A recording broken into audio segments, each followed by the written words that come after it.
kasing-kasing, sudlan ug humay, lungagon, tanawa, murag busog nga dughan,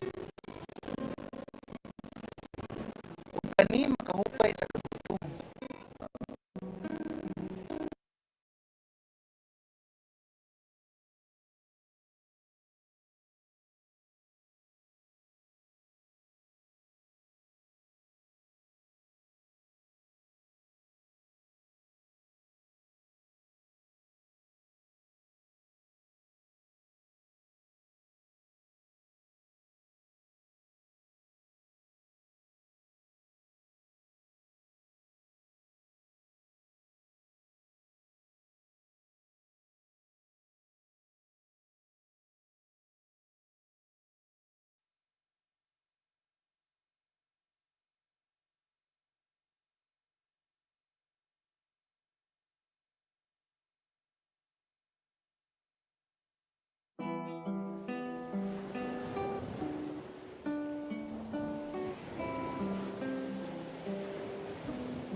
Ikaw na to pag-usap sa kalibutan, tay. Kabalo ka magbuhat og puso dong? Dili.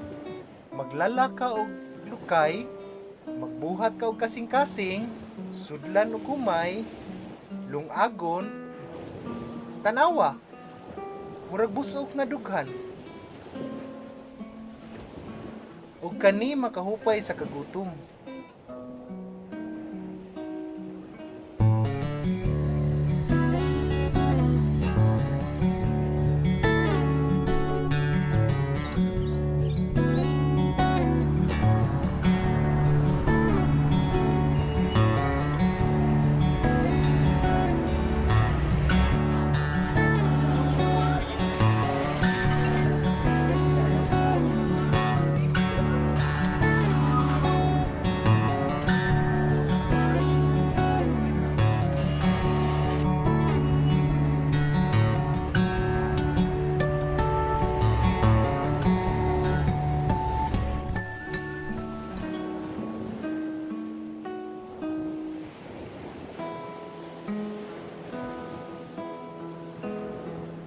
Usbo na to ang kalibutan, tay.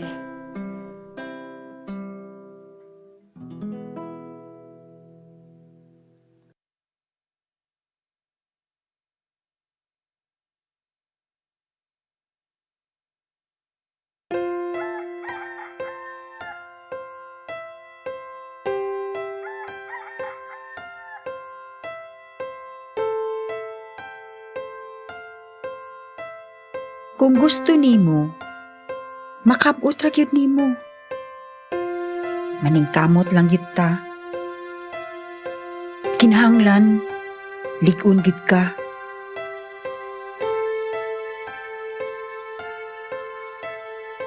Komplikado ang kinabuhi. Makat-on ka sa bisan unsang kasinatian. Hugot lang yun ang pagtuo.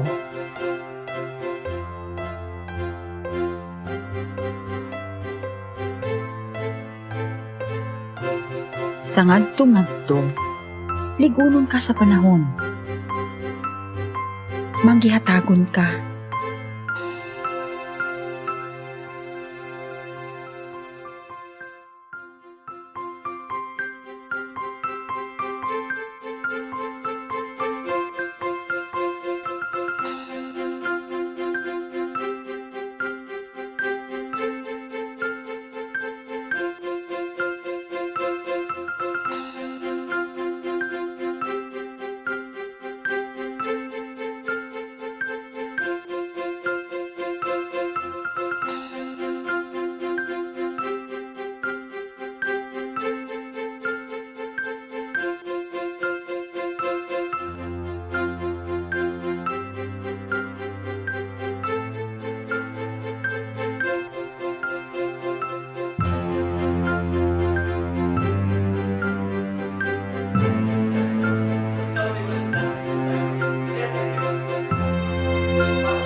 Ania ang kalibutan. Imo kining tanan.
Initiating virtual tour.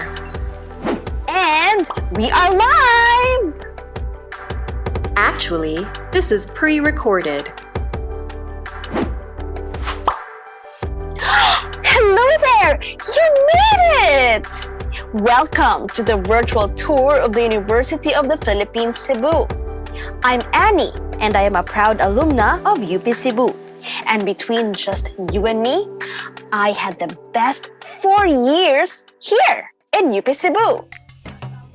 I came from the College of Communication, Arts, and Design, where we did not learn only the basics in journalism and other communication components, but they also taught us how to become relevant. You only have one viewer. My college is also home to the Fabrication Laboratory, where people meet and converge to use different equipment where they can fabricate things, stuff for the advancement of industrial and product design.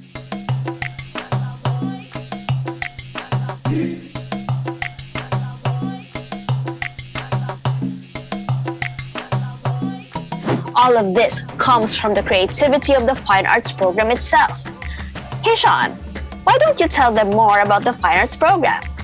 The Fine Arts program itself, founded in 1975, is the pioneer formal school in the fine arts outside the national capital.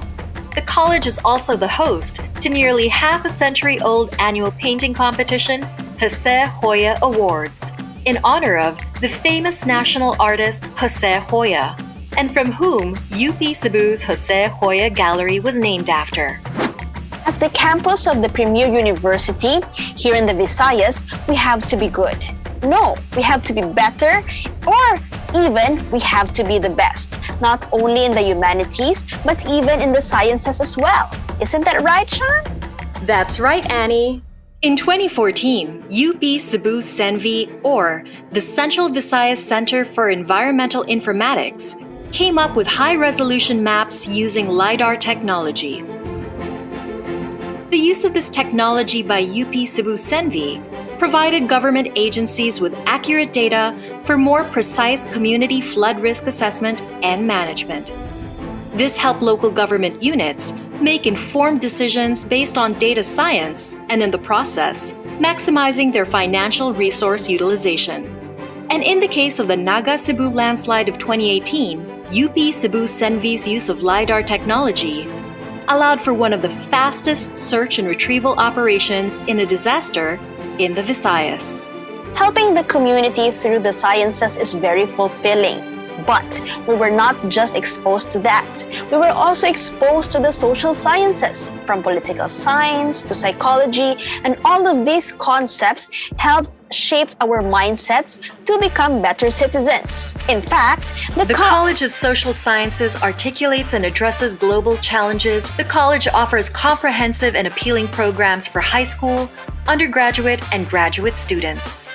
The Master of Education program is a non-thesis graduate program designed for graduates of the Bachelor of Elementary Education or Bachelor of Secondary Education who want to pursue their professional preparation through future studies in areas relevant to teacher education. And of course, there were also budding business leaders in campus.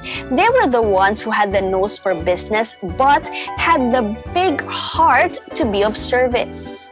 Under the School of Management, students are not only taught to be decision makers, but the forerunners in marketing and finance.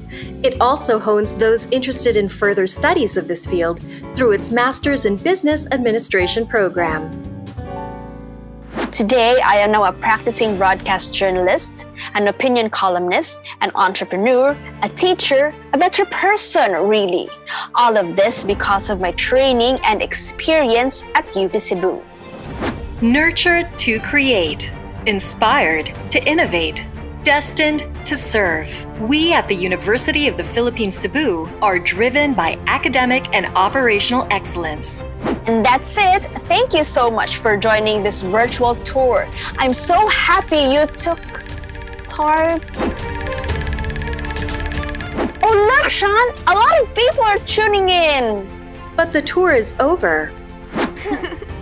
Well, we'll just do it again. Ready when you are, Annie. Reinitiate virtual tour.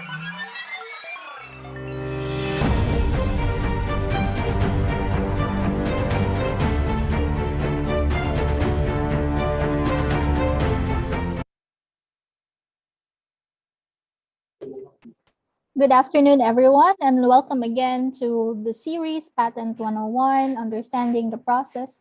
Along with us would be Mr. Jason Yaba, the head of the TTBTO. This is an offering presented to you by the University of the Philippines, Cebu Teaching and Learning Resource Center. So in this IP Foundation courses, if you're able to complete 3 sessions, including those sessions from copyright and trademark, and the session today, Patent 101, you will be given a certificate of completion for these 3 courses. Before we start, I would like to ask Dr. Nati Esteliore to give us a short welcoming message.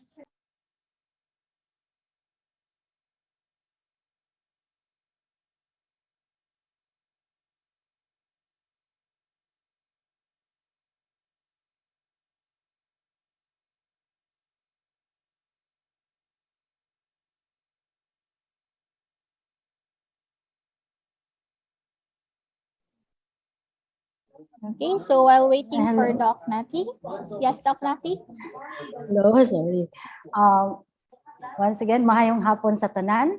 Daghang salamat sa inyong papaghiuban kanamo pag-usab karon. Thank you for joining us again.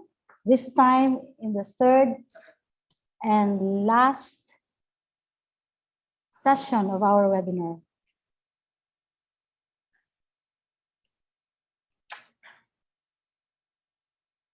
So in the previous sessions of our webinar series on intellectual property, we have learned about copyright as a way of protecting our original work or invention, and then trademark, which is a key to a successful business. In today's session, we shall learn and understand the process of filing a patent for our invention to ensure that we have the right to use it how we see it. So now, on behalf of the TLRC team, I welcome all of you to this afternoon's webinar on patent, understanding the process. Thank you. Thank you so much, Doc Nati. And also thank you everyone for being with us again. And I do hope you have learned from the previous lessons and sessions on copyright and trademark, how important are these not only for businesses, but also for schools. Now, before we start our introduction of the speaker, we would like to give you some short advices on the netiquettes for our webinar. So again, good afternoon, everyone. Thank you, Ms. Chera. Here are the things you need to remember during the webinar. This webinar will be recorded. We will be keeping tab of the proceedings for this webinar for documentation purposes. You are free to leave if you feel uncomfortable. This session will be recorded. Please mute your microphones during the talk. We want to make sure that the speaker's voice is clear to everyone. We may opt to remove you if you don't follow this request. And refrain from taking pictures or videos of the talk. If you do so, you will be held accountable of data privacy violations if the copy you created leaks into other internet outlets. We wish to keep the identity of our participants private, so as yours as well. And if you have questions while the talk is ongoing, you may put them in the chat box. After the talk, you will have a chance to ask your questions. We wish for you to only use the chat box rather than voice because of our time constraint. And don't forget to evaluate. Your inputs on the webinar will help us improve our next webinars. After you have answered the forms, you will be given a proof of participation. The evaluation link will be opened right after the webinar and shall remain open for only 10 minutes. And this webinar is currently live streaming on our YouTube channel, TLRC UP Cebu. For those watching through our YouTube Live, you will get your proof of participation by staying until the end of the session. We will be announcing the instructions at the live chat, so please stay tuned. And to be updated for our future webinars and trainings, Please follow and contact us on these platforms. We have our Facebook page, Teaching and Learning Resource Center, University of the Philippines, Cebu, and please subscribe to our YouTube channel, TLRC UP Cebu, where you can review our past webinars. And you can also visit our website, tlrc.upcebu.edu.ph, or you can send us an email at lrc.upcebu@up.edu.ph. Back to you, Ms. Jera. Thank you so much, Noel. Also, a little bit of reminder that the evaluation for today will be of two things.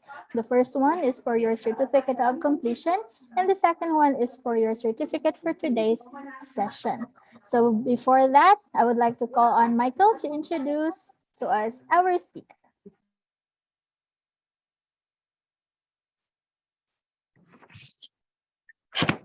Hi, good afternoon again, everyone. Our resource speaker this afternoon is a BS Mathematics graduate with more than a decade's worth of experience with the IT industry, from his graduate certificate studies on e-commerce to various other distinctions earned in the field. His first job was writing business and financial stories for a knowledge outsourcing company. It was here that he gained the appreciation of what the internet can offer and how systems can be made efficient.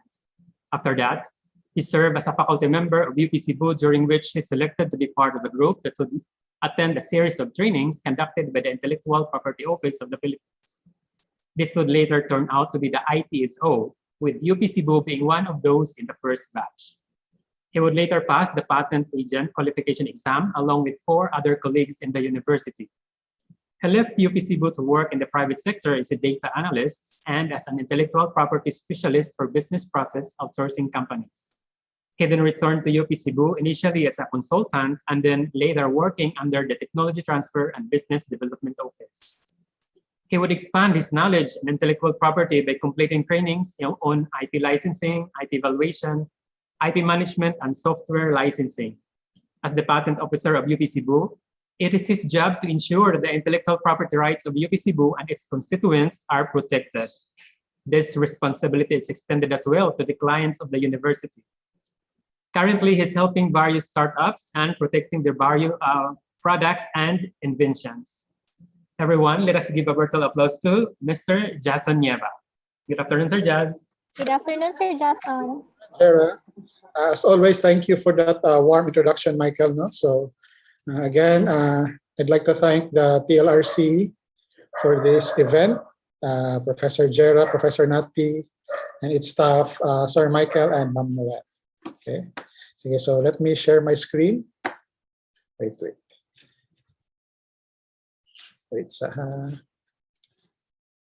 Surprise.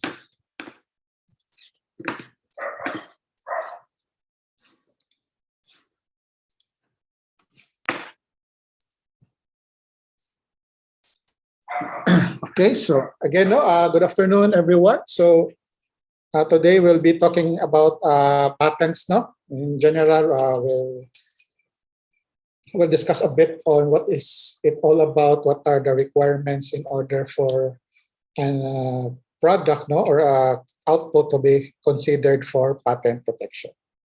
As mentioned by Professor Nati and Professor Jess, so this is the third, no, in our series of webinars on intellectual property. The first was copyright, then we followed it with trademarks, and now we're discussing on patents. In terms of our discussion flow, so like with our previous sessions, now I'm going to start with giving you an overall view of the IP system, no, what the IP code tells us about the value of IP system, and also how it works, no, and why it's important. And then I'm also going to give some examples of the intellectual property before diving into patents. Okay. So of course, we start with the question of what is intellectual property. No, and it's defined as a set of legal rights that results in intellectual activity in the industrial, literary, scientific, and artistic fields. Okay. They do not apply basically, to the physical object per se, but more on to the intellectual creation as such. So what we're saying here is, when we talk about intellectual property, is more on an exchange, no, of information. So you know something, you put it into a tangible form, and then it has value. So, and that's why we also say that intellectual property describes ideas, inventions, technologies, artworks, music, and literature that are intangible when first created, but become valuable in tangible form as products. So in the case of songs, for example, diba, you're thinking of a song, a melody, so basically it's intangible, no? But when you actually write the notes, or even when you hum it, then it has a tangible form, and then it becomes valuable. Okay, so that's pretty much the intellectual property. But in the IP code, instead of giving us one big definition, you'll see that the term intellectual property rights is actually defined by different types. No? So we have copyright and related rights. We have trademarks and service marks. Then we also have geographic indications, industrial designs, patents, layout designs of IC, of integrated circuits, and then protection of undisclosed information. So as I mentioned, later on, I'll give some examples for some of these IP rights before we move on to discussing patents.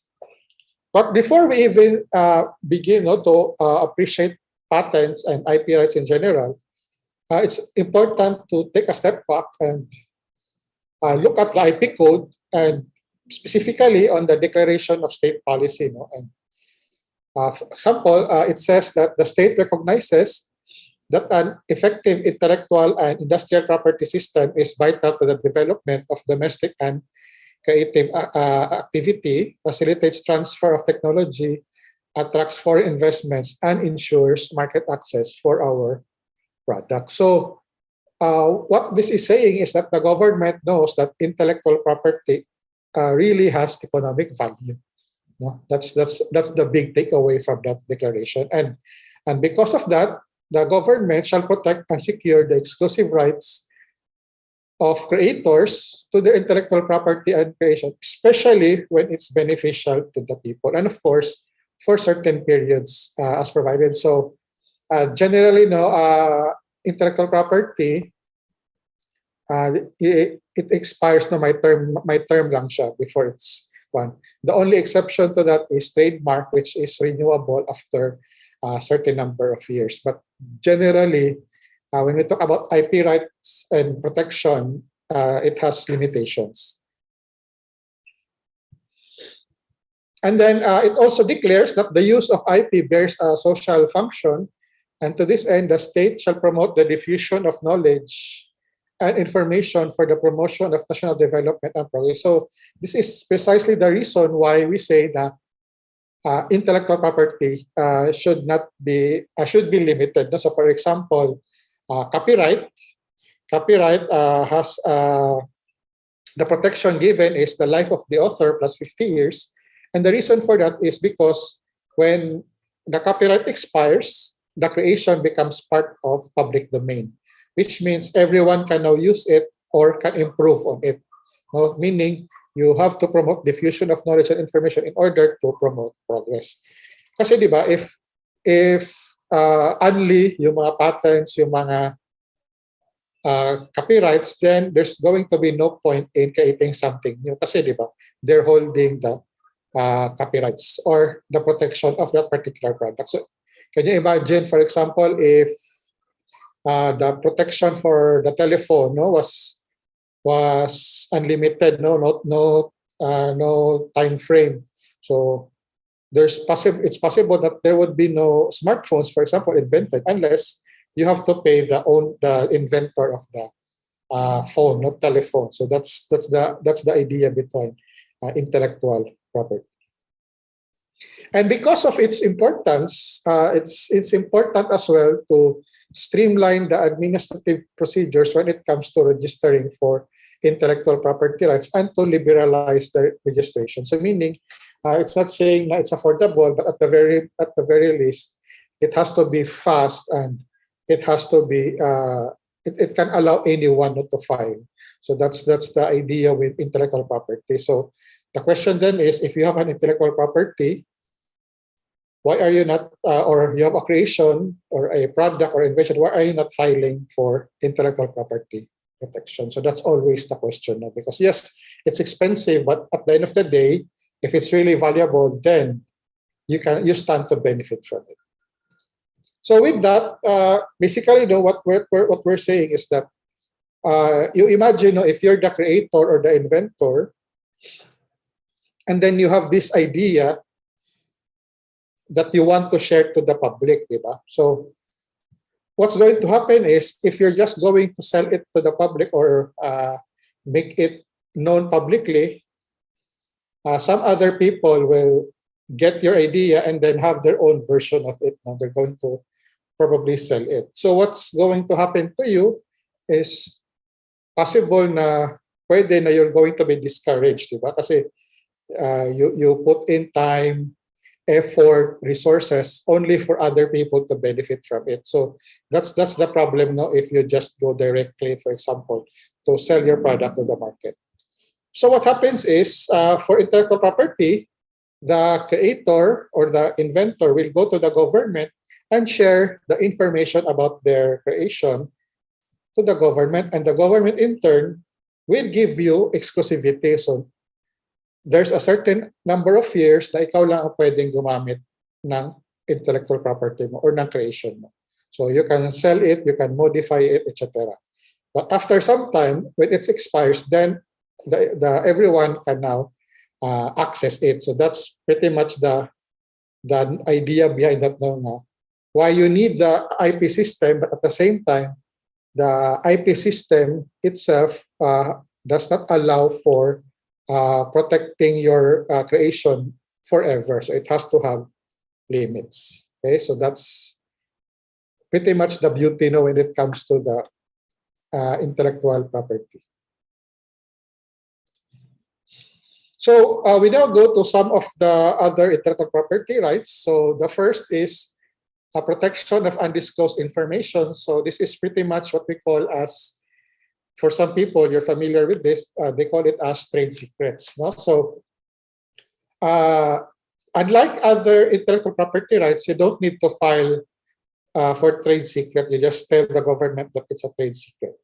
So that's the advantage of that. But the disadvantage is, if ever the secret is revealed, it's going to be difficult to fight for it in court, for example, because you're going to be the one to prove that you did your best, to keep the secret. Unlike the other intellectual property rights, in copyright, for example, if there's someone who infringed on your copyright, they'll probably be the one who needs to show that they did not infringe on your copyright. So that's the difficulty lab for protection of undisclosed information. So we have Mrs. Fields, for example, their recipe for their cookies. Then we also have, of course, an example is the Google algorithm, because it really Google doesn't really share how they rank the websites. Now, of course, we know for those who can pay, their sites will be placed at the top, but with the word ad. But for those na hindi ads, so Google has an algorithm for that to determine which one goes on page 1. Of course, when we talk about trade secrets, we also have some of the more famous ones like Coca-Cola or even KFC, the 11 herbs and spices. And the thing is, when we talk about trade secrets, usually pag involve yung food, in reality, it's easy to determine the secret kasi nga you can always reverse engineer the flavors. But even then, wala ka talaga pa rin masyado, di ba? I mean, even if you can duplicate, for example, the recipe of KFC, the problem is you still can't use then the name of KFC, di ba? Kasi sa kanila yung name na yon. So it's still going to be your name, although some people will feel na, it tastes like KFC. So yan yung mga, kumbaga, pros and cons, no, when it comes to trade secret. But usually, pag food, it's relatively easier today, no, especially with technology, to reverse engineer. But again, some of the products, they just keep it for marketing purposes, etc. And then we have industrial designs. So industrial design is ornamental or aesthetic aspect of the article. Oh, wait, sorry. And this is the design, so it can be 2-dimensional or 3-dimensional. So when you register for industrial design, the protection is 5 years from the date of application.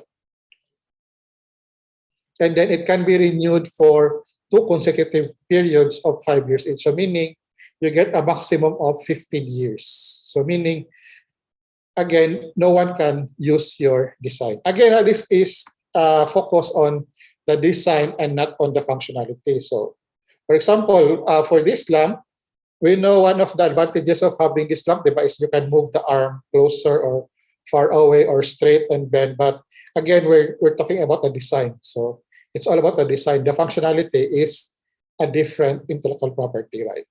Okay. Then, of course, we have the Mini Cooper. That's another design.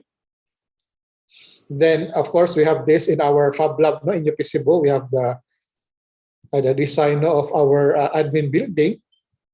And also, during the pandemic, our creators, no, in the Fab Lab also came up with this shield, no, face shield. And during this time, no, when we were discussing this, for example, the creators themselves said that they were willing not to forgo any IP rights because the purpose there, because it was a pandemic, they wanted anyone to use the design. No? So if you can see the design, you can copy it, and it's up to you na kung how to use it. That was the agreement before with the creator. So for the case of UP Cebu, we really didn't pursue the industrial design protection because again, that was the intent of the creators. And then we have the IC chips. Of course, no, these are self-explanatory, and excuse me. And this was mainly probably due to the fact that we have some semiconductor companies in the Philippines. That's why they put a specific provision for integrated circuits. One interesting IP right is what we call as geographic indication. So it's any indication which identifies a good as originating in a territory, region, or locality where a given quality, reputation, or other characteristic is attributable to its geographic origin. So for example, we have Guimaras mangoes, we have the tinalak, no, the weaving, no, from South Cotabato, and of course the rice from Cordillera. So you're probably wondering, no, if we have this type of IP rights, why don't we have a lot, no? Because if you compare, let's say Vietnam, no, they have a lot of geographic indications. As you can see, they have the mountain goats, they have the grapes, they have the dragon fruit, and then even Thailand, no, they have a logo specifically guaranteeing that this product is a geographic indication. And the thing to remember is because it's associated to a place, it's difficult. It's difficult for a lot of people, even the LGUs, because you have to have monitoring, quality control. So let's say in Cebu, for example, in Karkar. So Karkar is known for its lechon and chicharon. So if Karkar, for example, is to file for geographic indication for the chicharon on the basis that, of course, the taste is unique, the texture, etc., then it would mean na dapat may para-monitoring system to ensure the quality, no? To ensure the, kumbaga, pare-pareho sila. So pag kinain mo siya, then alam mo talaga na it's from Karkar. So it's difficult on the monitoring aspect. It's also going to be difficult, for example, for the business owners, especially the small ones, because now they have to find a way not to meet the standard. We're going to need to upgrade the operation. So that's the difficult. But again, if ever they manage to do that, it's going to be advantageous for them because they can use it for export, for example. They can increase the price because, again, the quality is there. And that's the similar case, no, with Guimaras mangoes. When you eat Guimaras Lingos, at least guaranteed ka na masarap talaga. So that's the beauty of geographic indication.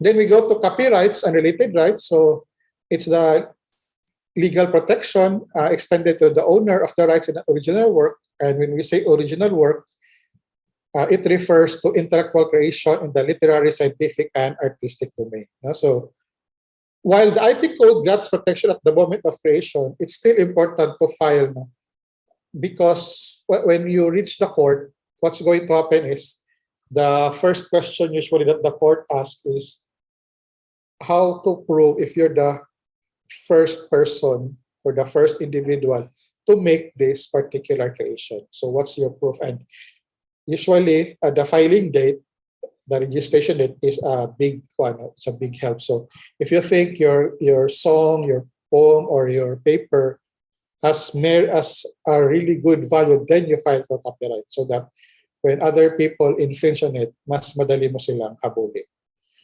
Okay.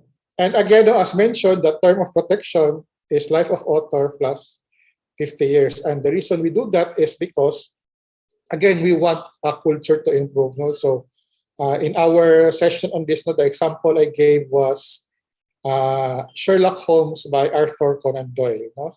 And because Arthur Conan Doyle, of course, is already dead, so plus 50 years, so which means most of the Sherlock Holmes property is now in public domain.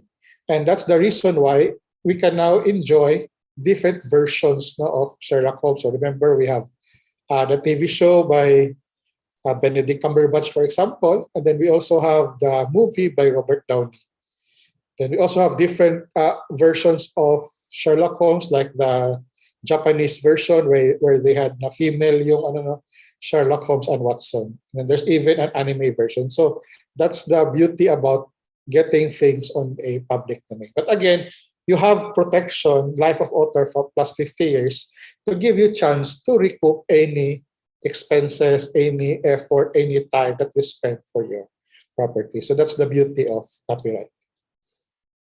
For trademarks, as I mentioned, trademarks is a word group of words, sign, symbol, or logo that identifies and differentiates the source. So unlike other IP rights, trademark is renewable after every certain years, and because this is more of a brand, it focuses on the brand. So as you can see, when you talk about brands, it's not really tangible, diba? It's more of something intangible, diba? Kasi a brand is always about customer loyalty, it's about customer service, but at the end of the day, you filed a trademark for that particular logo, trademark protection for that logo, then it becomes tangible.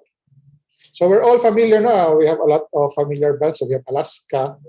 So the story with Alaska, for example, is that diba, Blanche, so there were rumors na for a foreigner or even the son of the owner. So, but actually the reality is that this was just what we call as an artist rendition. So ito yung parang version na artist na pinagawa siya ng owner na gawa ka ng boy na mukha to match with Alaska. So ito yung ginawa. Okay. And then we also have Max's, the chicken, diba? So we're all familiar with that. I think for those in Cebu, it's already here in Cebu. And the thing about Max's, it's supposed to be before kasi yung clients nila, I think it was near a base, I think. So American soldiers were their main clientele. So initially, they wanted to name it as Maximo. But it turns out the foreign soldiers were having trouble, pronouncing Maximo. So instead, they named it as Max's para mas madali for the foreigners. And then we have National Bookstore. And of course, for many of us who grew up buying school supplies or even books talaga from National Bookstore, my sense of pride, diba? And sometimes we feel na the term national, diba, refers to the Philippines kasi national. But if you look down on the story of the brand, the reason actually bakit siya ni-name na National Bookstore, because yung ginamit ng may-ari na cash register was national, and she found it a catchy name, kaya yun yung pinangalan niya sa kanya. So that's why it's called National Bookstore. So contrary to what you believe na baka meron siyang parang foresight no for it to be around the country, the name national is actually based on a cash register.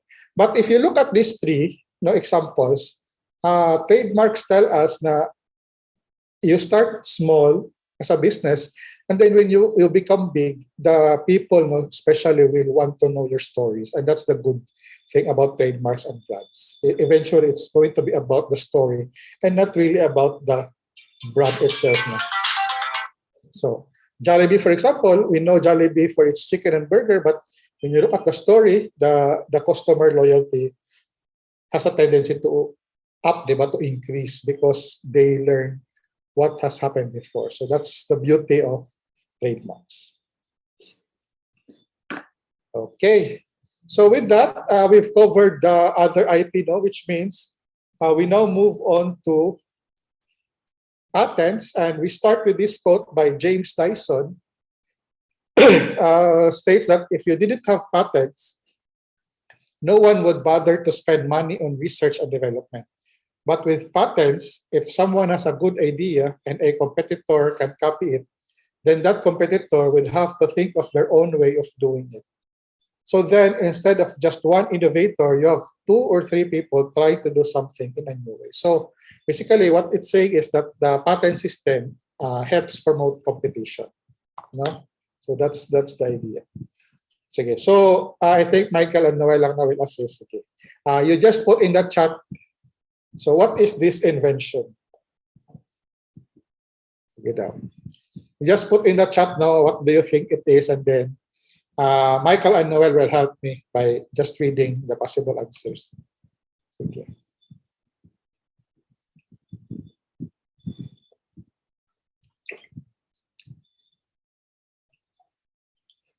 So it's on the head, my mechanism. Helmet daw, sir.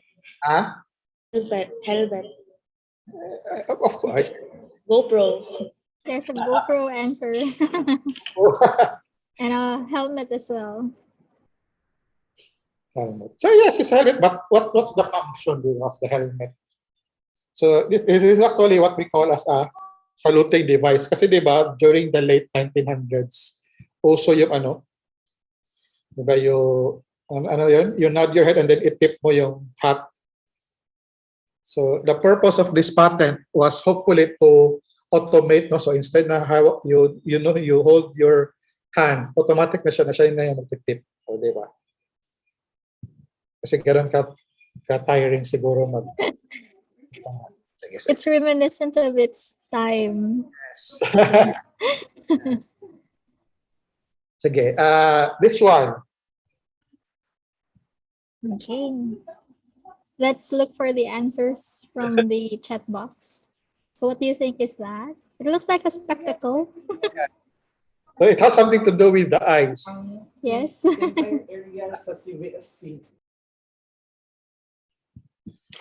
Tayo magnifier.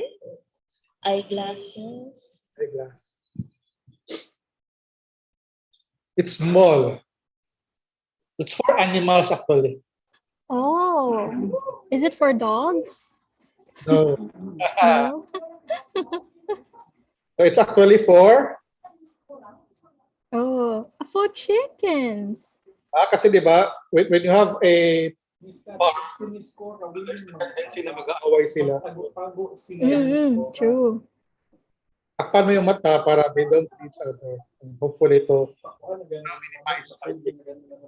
I think this is for bred for decoration chickens. Do you still remember those kinds of chickens from Thailand or something like that?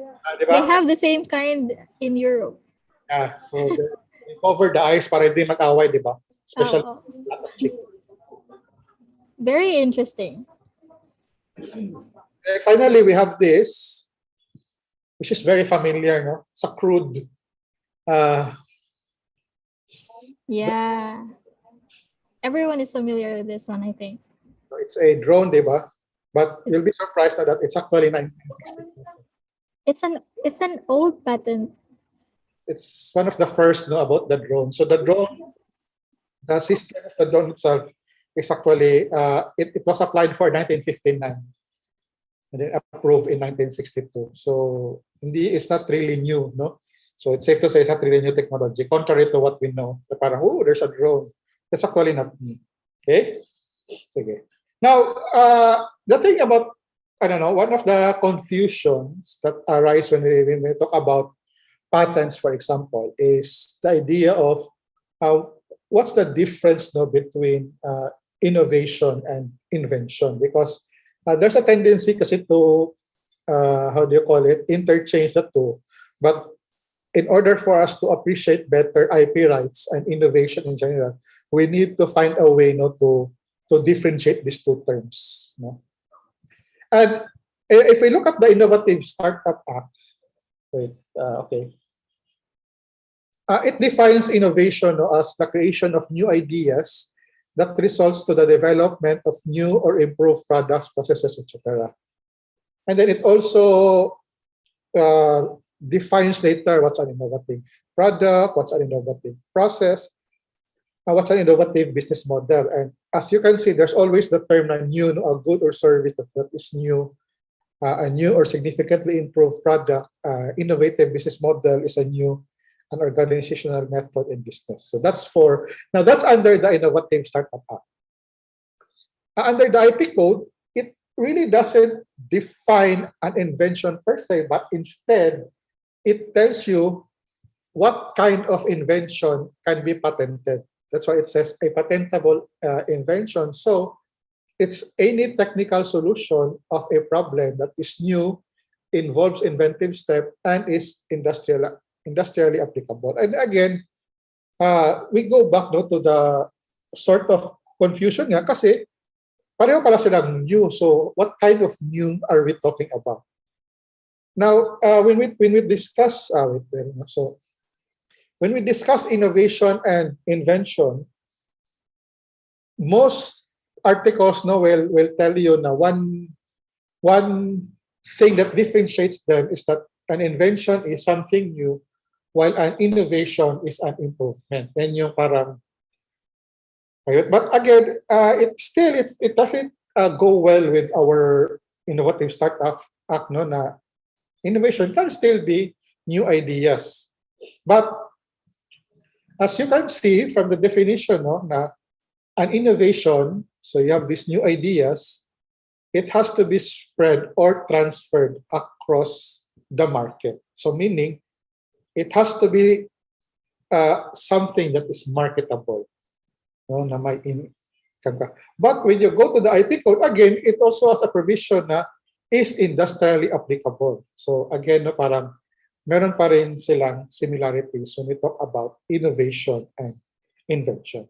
So to this end, instead, Bill Walker, no, a writer from Wired, he has a very good suggestion on how to differentiate innovation and invention. And for starters, he says, patents are evidence of invention, of having thought of something first and documenting the new invention through a legal process. So it's, in a way, that's correct, diba? Because when you file for a patent, as we'll discuss later, you're just telling the government or the Intellectual Property Office that this is my invention, I'm the first one to have thought of it, and I want that to be protected so that I have exclusive use of this invention. So that's patents. However, he also argues that the usefulness of inventions has not been proven. So inventions do not always, he argues that inventions do not always equate to innovation. So diba, the thing is, when you look at the way the IP code structures the patentable invention, diba, new inventive step is industrially applicable, it actually tells you na as long as you have the paperwork, you can file for a patent. No? The IPO office generally will not always require you to have a prototype. You just have a drawing, explanation of how it works, and then they look at what we call as the logic behind it. No? If it's logically sound or it does not break the laws of physics, then they can grant you the patent. No? So that's why Walker argues that the usefulness is not proven. It just tells you that You invented something, and then you were the first one to invent it. He further argues that there are many patents which do not have use or have influenced no products. No, so again, he's leading to something na telling us na, okay, you have an invention, it's something new, you're the first one to do it, and then you file a patent. But just because you filed a patent for something new, it's not always an innovation. And with that, he then defines that an invention leads to innovation is qualified by how much it changes the behavior of the users, the businesses, and the process. Meaning, if you have an invention and then it changes the behaviors of, again, as mentioned, users, businesses, processes, then you have what can be considered as an innovation. So there's the qualifying, I don't know, that it has to change the behavior of the user. So the phone, for example, the smartphone before was a good invention, but now we can see na, halimbawa, a lot of people are now using smartphones, then it's safe to say that it was a good innovation. No, because a lot of us right now, di ba, mahirap na mabuhay na wala smartphone. So it really changed the game. It changed our behavior. It changed how we deal with businesses and processes. So we go back to the three examples, no? So with these two examples, so they're both inventions because they have approved patents. But as we can see, diba, the one on the left, hindi talaga siya sumikat, whether it was ahead of its time ba or whether it was wrong marketing. Wala, diba? Do people still tips a lot? No. But if you look at the other invention, which is the drone, diba? Right now, there's a lot of uses for the drone. So you can see that sa mga wedding photos. You can see that in disaster management.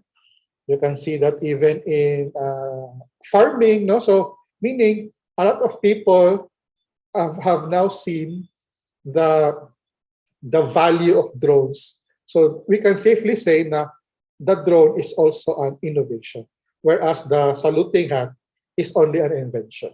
Okay, so at least right now, it's now easier for you to claim ba, and hopefully in the future, di ba, when you read something in the paper, maisip nyo na, wait lang, is this really an invention? Di ba? Or is this really an innovation? Okay?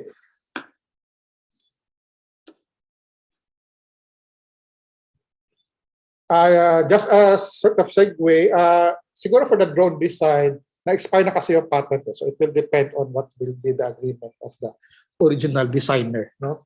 Because it was 1969, so if it's 25 years, so that's 1994. So again, no, it's public domain. So after pagkahaba-haba ng posisyon, darating din tayo sa patents. So patents is the exclusive right given to the inventor and allow him or her the right to exclude others from making, using, or selling the product during the life of the patent. So again, no, exclusivity siya. You have the right to exclude. So in the Philippines, the patent has a term of protection of 20 years. And the idea being 20 years, hopefully, should be enough for the inventor to get the returns, diba? The master stuff for research and development efforts. Hopefully, the government believes 20 years is enough. So meaning, 20 years, wala ka pa rin kita, then there's something wrong. No? It's still patentable, pero may problem na with the commercial aspect. And of course, it's valid only in the country or region where they have been granted. Meaning, if I will file for a patent in the Philippines, tapos nakita ng isang, ano bang nationality, baka magalit sa atin. Sige, let's use na lang British. So may nakita sa British na nakita yung invention. So pag uwi niya sa UK, the British person makes the same invention. Kasi then sells it in the United Kingdom. So I cannot really go after that unless I have a patent in the United Kingdom. So that's the difficulty. Although like trademark, there is a protocol where it allows you to, one filing lang protects you from a lot of countries. Again, it's going to be a difficult decision to determine, do you really need protection from other countries? However, it also works on the other side, no? Na if you see an invention, let's say from Japan, from Spain, for example, maganda yung invention mo, you can check if they have an ongoing patent protection in the Philippines, no? And if not, then you can find a way to manufacture and sell that. So that's what we call as, in a way, the freedom to operate. Kasi wala siyang patent protection dito. Diba? So meaning you can get commercial gain from that invention, no, without fear of infringing. Kasi wala eh. Remember, it's only valid in the country or region where the patent protection is granted. So if nag-grant siya sa EU pero wala siya sa Philippines, then go ahead. You can, if you have the capacity to manufacture that product, for example, then you can do it in the Philippines and then sell it in the Philippines if you think there's a market for that. No? So that's also the one way of looking at patents. So if you're the inventor, no, mahirap if not copy siya sa other countries, but in the same manner, if you're entrepreneur, you can also do the same to another inventor in another country. But again, you have to do your due diligence para hindi ka makasuhan ng infringement. And of course, the applicant who files the invention first gets the patent. No? So of course, the system, no, there's opposition, etc. But once you file it, the record will state na ikaw muna unless na-prove later on na kinopya mo ba or whatnot. But that's the thing, no? So nag-file ako today, ikaw nag-file ka the next day, so I will be the owner of the patent. Kasi ako yung nag-file. So that's always the, well, that's why there are mga stories, no, about mga famous na US inventors, na yung iba daw, if they know na their competitor is filing, i-delay, may mga ganun na mga stories. Because again, the rule is always the first to file. So to check if your invention is a patentable invention, then you need to go to certain steps. And the first step is to determine if it is a patentable subject matter. Okay. So because the IP code lists down conditions that are excluded from patent protection. So number one, discovery, scientific theories, and mathematical methods cannot be patented. And of course, there's a reason for that. Imagine if na-patent mo yung isang formula na ginagamit ng industry. Kawawa naman yung industry, di ba? So, but if you really want to patent something from your mathematical method, then you patent siguro the process involved, but not the formula itself. No? So you cannot patent scientific theories. That's a no-no. You cannot also patent schemes, rules, and methods of performing mental acts, playing games, or doing business and programs for computers. So, naka-discover ka ng bagong game, let's say, Patentero version 4.0, may iba kang rules. So, you cannot patent that because playing games cannot be patented. Okay? Siguro if gawin mo in board form or software form, tapos yun yung i-copyright mo pwede. But again, it's not patentable.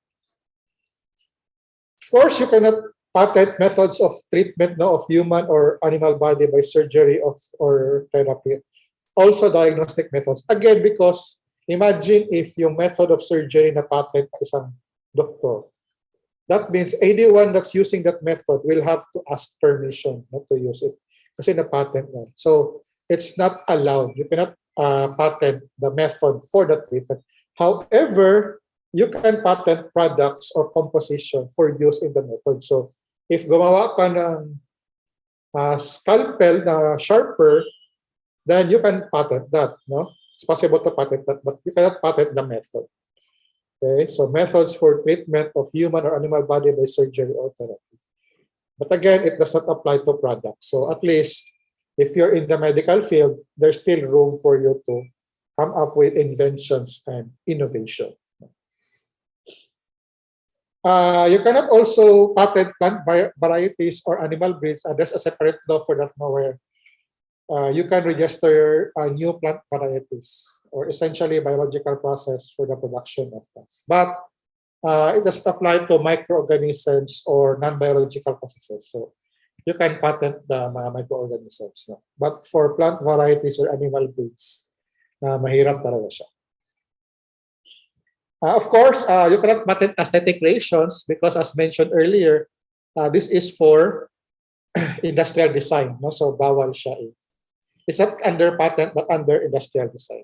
And of course, the usual, anything that is contrary to public order or morality. But then again, di ba, pag gagawa ka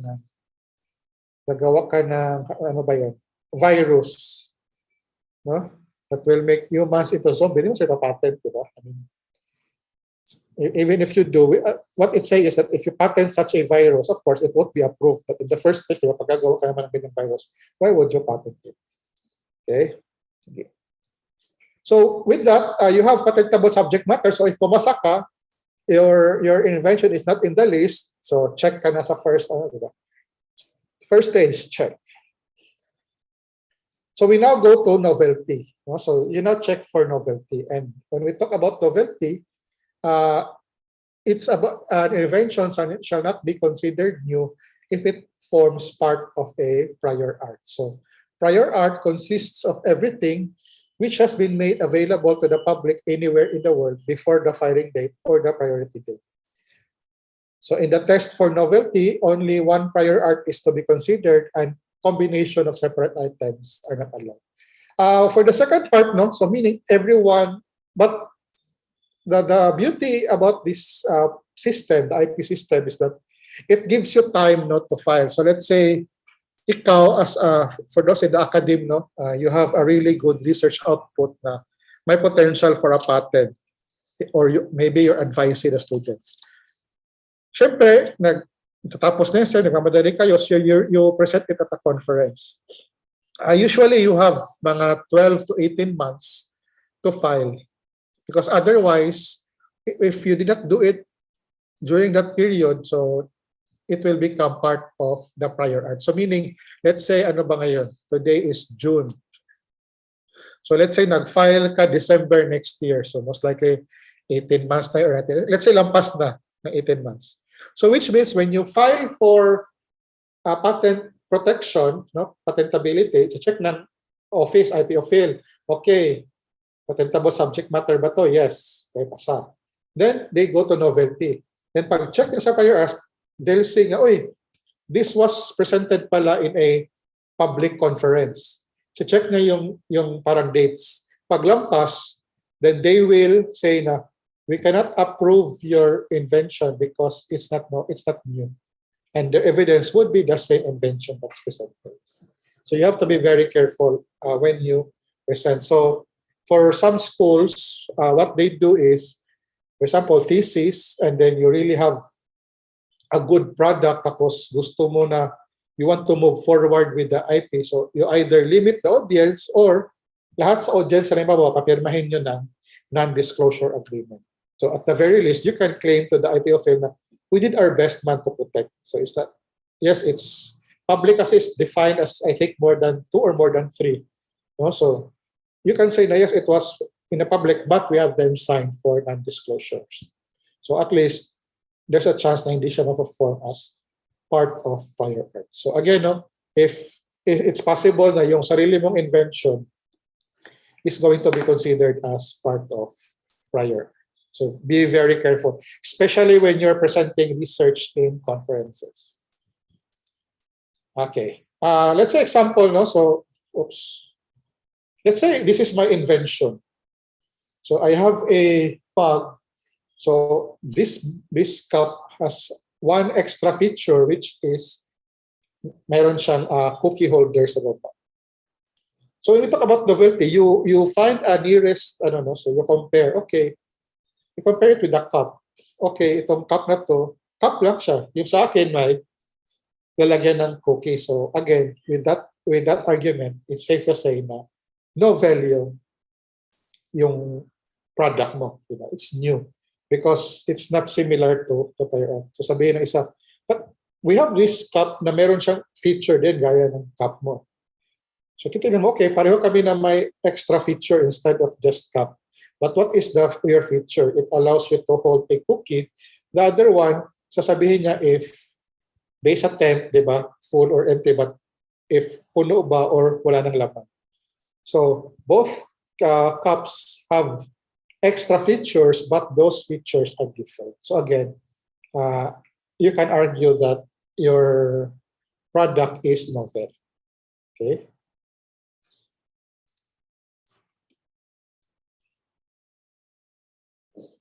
Sige no, since ako na lang, I'll try to kuhan para hindi malimot. Research.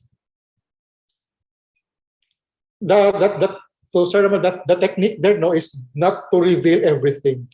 If you're really required to have a poster, then the best option would be not to reveal everything.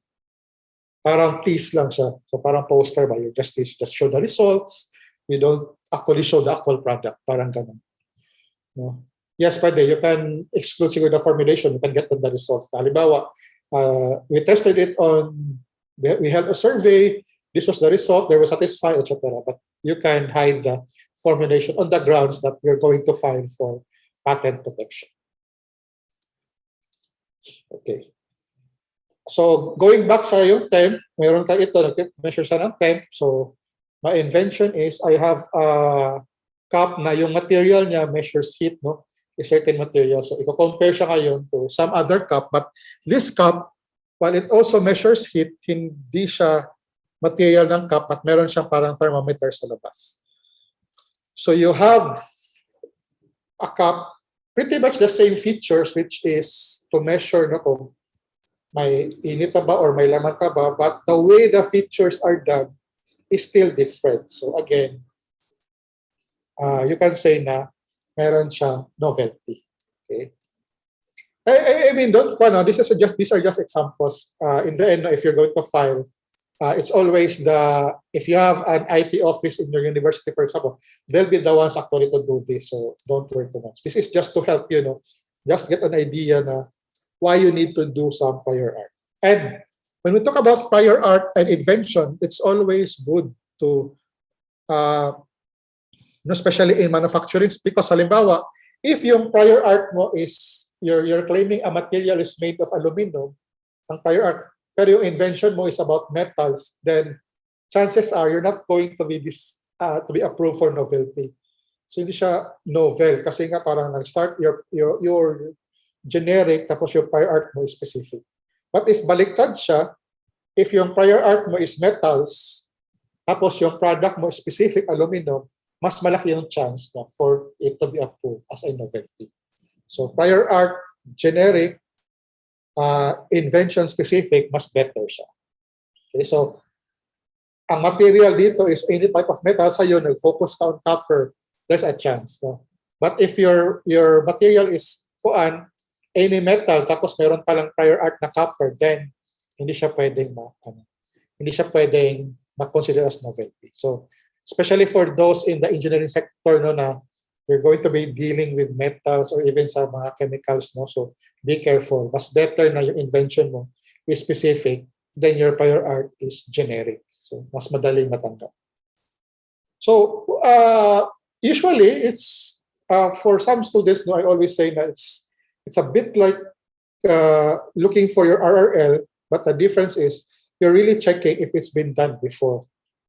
Okay, so the importance of prior art, for example, I'll give an example. No, this was news back in 2021, diba? So they invented gloves that can translate Filipino Sign Language into English speech in real time. Now, I'm not saying no na mali yung ginawa nila, kulang, but when doing this, when you check actually, no, kahit hindi ka pumunta sa excuse me, even if you don't go to patent databases, no, you just check on do a web search on Google, you'll find, for example, na there was one product pala as early as 2017, and then maybe there's also a final project in Cornell University with a similar na idea, no, side numbers. So what I'm saying here is it's possible, no, that the students when they file for a patent, it's easy to see din the novelty. But ang problem nito later on is even if they're granted a patent, mahihirapan sila in a way to get investments, no, on the commercial aspect na kasi for investors, they will say, oh, nagawa na pala to before. So ano ba talaga yung bago sa'yo? What's going to differentiate you from this? No? And I'd like to add no, na again, this is a really commendable invention, but actually, even in the US, no, that where students made their own versions, this invention is not really supported no, by a lot of mga deaf mute na advocacy groups. They don't really support using these graphs. Because number one, diba, if they use sign language, they still have to check if tama ba yung translation. And then according to some of those who talked about this concern, para bang most people then don't really like wearing gloves all the time. So that's also one of the issues. So again, it's a good invention, but later on, ang question is, can it be an innovation? Diba? Babalik sa definition. Yes, this is a good invention, but can we qualify this as an innovation? Because if hindi naman pala supported sa target market nila, then it's not going to be marketable, of course, diba? Hindi nga supported nung nila. Okay, so again, when you do research, especially if you're coming out with products, just try to practice prior art, even if you're not really familiar pa. Just look at the differences, just to see ba kung bago ba talaga yung nagawa. Because there have been cases na I think there was, I forgot which country, I'm not sure if it's in the Philippines or in the US, what the students did was nag-search sila ng mga patents to other languages. Parang nag-search sila sa China. So since Chinese, di ba, hindi mo naman basta-basta. So nag-effort sila to search and then they use translation software. Nakuha nila yung basic workings ng invention. Yun yung sinabit nila as thesis. Diba? So of course, some of the faculty na impressed, but actually, when it was done by yung mga patent agents na they discovered na, oops, hindi pala siya original. In fact, it was copied. Literally copied lang talaga yung invention. Kasi nga, hindi nakita na meron pala sa China. Okay. And then, once you hurdle the second step, so we have patentable subject matter, we have novelty. Excuse me. So once you hurdle that, we now go to the inventive step. Inventive step is the most difficult, and usually we leave this to the patent agent. But just to give you an example, so involves an inventive step. After comparing it with our prior art, it's the logical step, but is not going to be different. An invention is considered obvious or lacking if it does not go beyond the normal progress of technology, follows plainly of logically from the prior art, and does not involve the skill. Kumbaga, kita ka agad ng examiner ng IPO field, ay, ganito lang pala yung ginawa mo . So example, so you have a device for watering plants. Let's say, so we have portion 1, sa containing portion. If you study mga patents, you'll see it has a different language. And the goal of this is because you're required by the government to disclose kasi your invention. So one way is they made their own language para lang hindi basta-basta rin maintindihan ng average reader.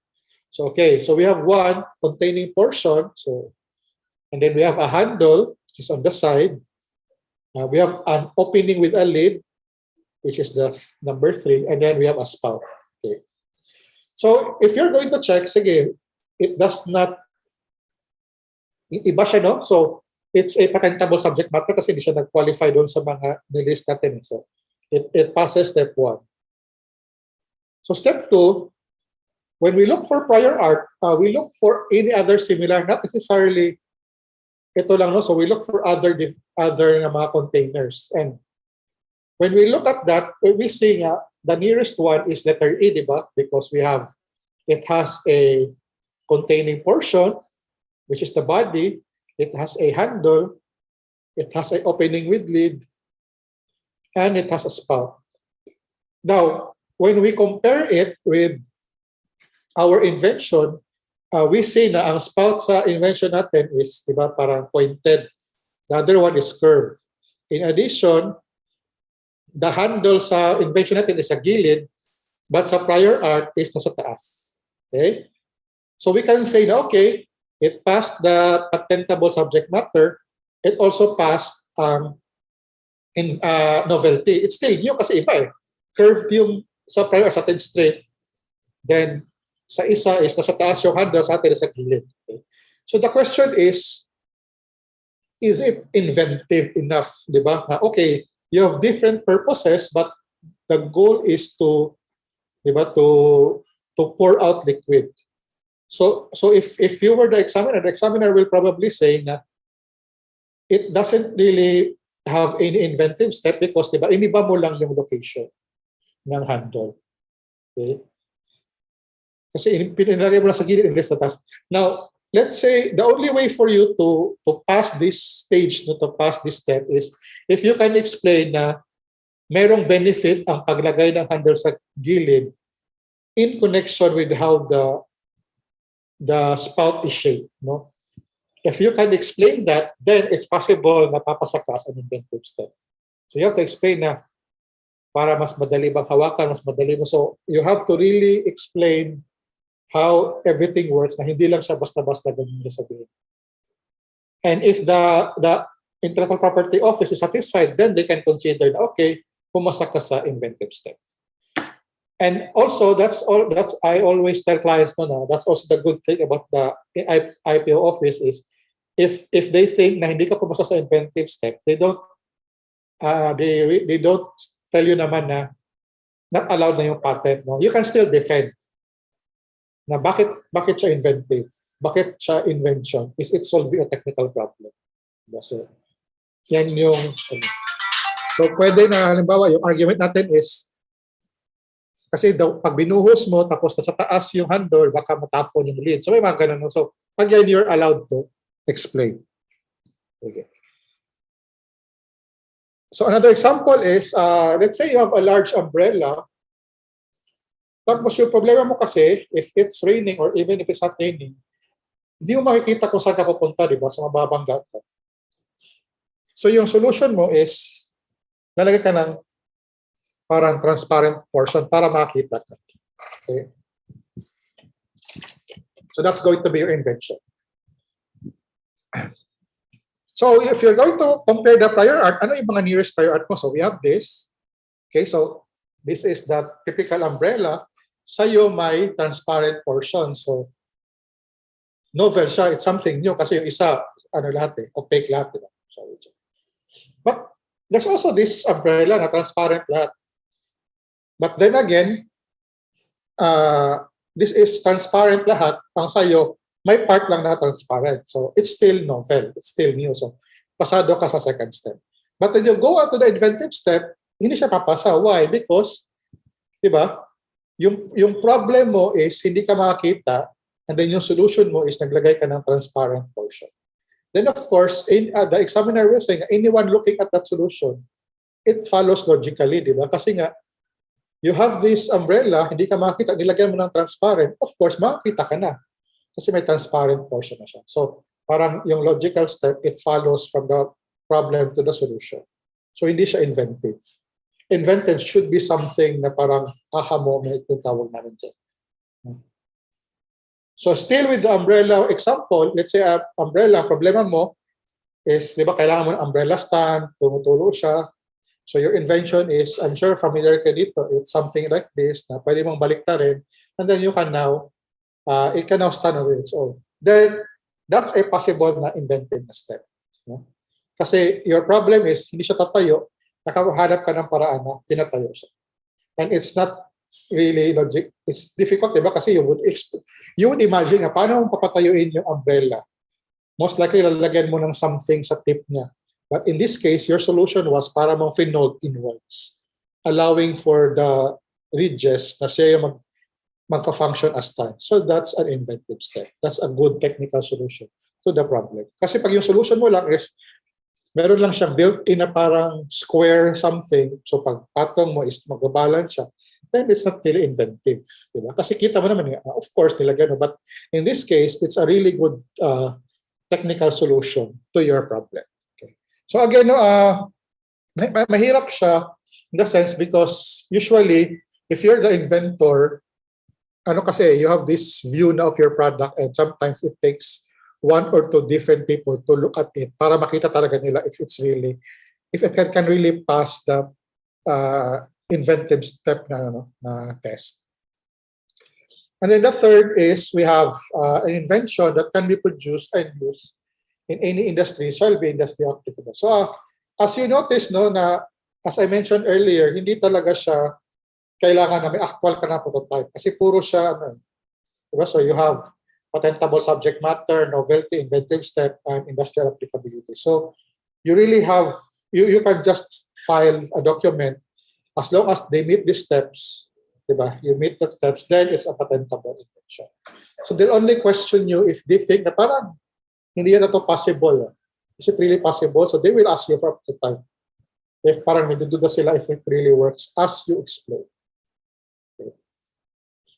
So so from these four requirements for patentability, it's obvious na the inventive step is the most difficult step.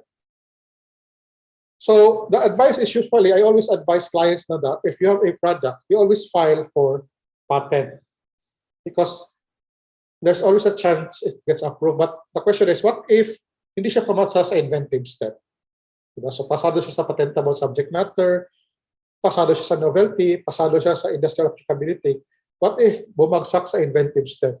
Then, from patents, we can now downgrade our application to utility model. So that's the beauty of the system na. You can still try for patent. Pag nakalusot, patent ka. Pag pumalpak ka sa third, which is usually dyan naman talaga nahihirapan karamihan ng mga inventors, you can now convert it to utility model. And the difference is this. So, for patents, if you notice, your application is going to be published usually after 18 months with a search report, meaning wala silang nakita na prior art. However, for novelty, it's going to be published 2 months prior to the issuance of certificate. So, no substantive examination, meaning hindi na kailangan yung inventive step. That's why you see there, no inventive step. But once it's approved, you only have 7 years compared to 20 years for patents. But still, 7 years, it's still a good number of years to recoup your investment for that particular invention. But again, we always say na mas mahal mag-apply ng patent. I think it would be around 4 yata yung minimum, 4,000 to 5,000 for a patent. Pinaka-basic na patent is around 4,000 to 5,000, but we always tell them na let's file for patent kasi nga if pumalpak ka sa inventive step, you can always downgrade to a utility model. So at least, nagsimula na yung protection mo, pag na-approve utility model, okay na, you have some years pa to recoup the investment. So that's usually the advice we give to clients. Okay. However, the good thing is when you talk about patents, usually the example is mga hard talaga na products and inventions talaga. But in our IP code, it actually states in the IRR, meron ding what we call as computer-related inventions. So remember, computer programs are different, no? So, excuse me, computer programs are copyrights. Pero the functionality of that program, pwede siyang i-patent. So computer-related inventions. So under the IP code, you now have to need a technical character as a test for one. So what is a technical character in a computer implemented invention? So if it causes further technical effect when run on a computer and implemented. So in the Philippines, computer-controlled inventions, dapat meron kang software component and meron kang hardware component. So hindi pwede na you just file for software. Ang hardware siguro pwede kasi but if software talaga habol mo, it has to be paired with a hardware, so computer, laptop, tab, or what do you call this, smartphone. No? So that's the thing. No, for example, it's really difficult then to gauge. No, so let's say you run a grocery store, no, a small grocery store, and your payment process is the usual, di ba yun? Magbabayad ka, tapos i-receive ng cashier, and then susuklian mo, etc. So you decide to automate. So instead na cashier, pwede na gumawa ka ng own version mo ng GCash. But it's still the basic process na payment lang, if saktong amount or if sobra, may sukli, etc. Under the IP code, hindi siya pwedeng i-consider as patent because wala siyang technical character, no? Because you just automated. When you automate something, hindi siya considered as patentable. Kasi wala eh. It's a business process pa rin. In-automate mo lang. No? However, in that example, if gagawan mo siya ng let's say, meron ka pang dadaanan na iba na parang password protection, for example, para hindi rin ma-hack yung account halimbawa mo or hack na account ng customer, then that whole system, pwede mo siyang filean for patent. No? Remember, as we mentioned earlier, you cannot patent a business method. So, just because you automated something, it's still a business method, diba? Automated lang siya. So, you need to add other features. No? So, another example sa grocery store, pwede na pag bayad niya ng app, the customer will use an app, the software will now check the database na, so okay pala to.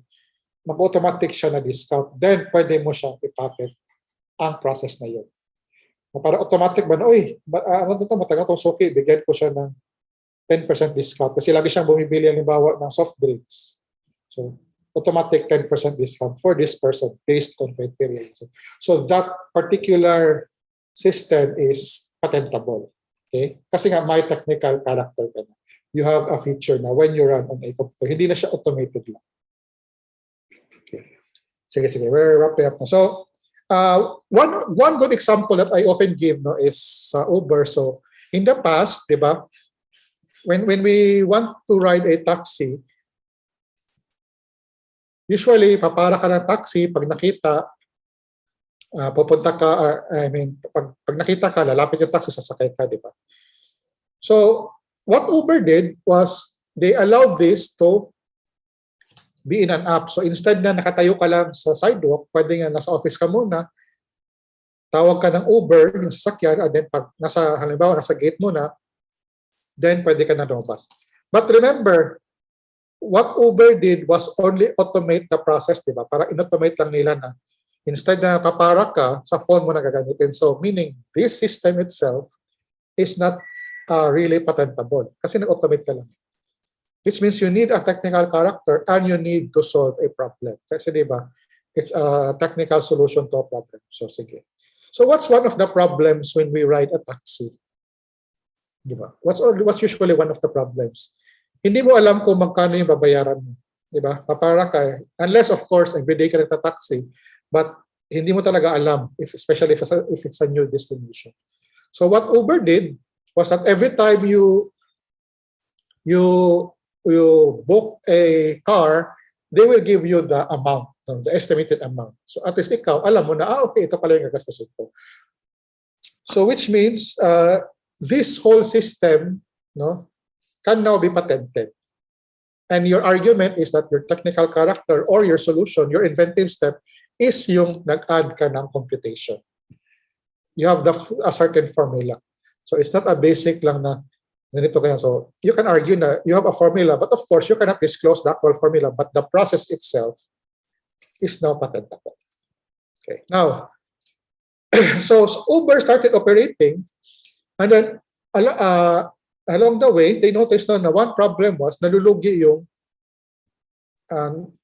pag may traffic halimbawa, kawawa yung passenger because ang mahal na babayaran, kawawa yung driver, di ba? Kasi pareho lang yung babayaran ng passengers kahit ang tagal niya. So, you're stuck in traffic for 2 hours, yun lang yung babayaran ng passenger. Di ba? So, what did Uber do to solve that particular problem? Di ba?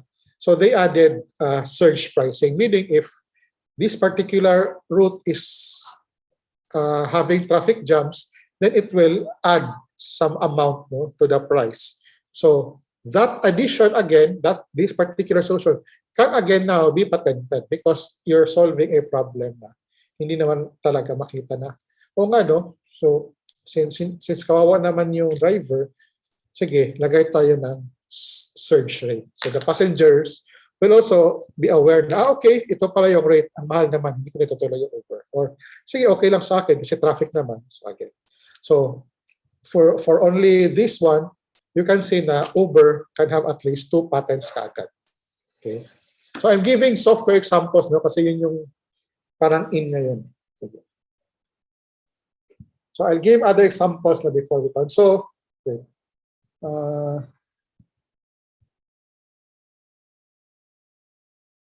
Wait. So this one, this is from Facebook, no? So this is one of their patents. So inferring relationship statuses of users of a social network system, o di ba? So what does it do?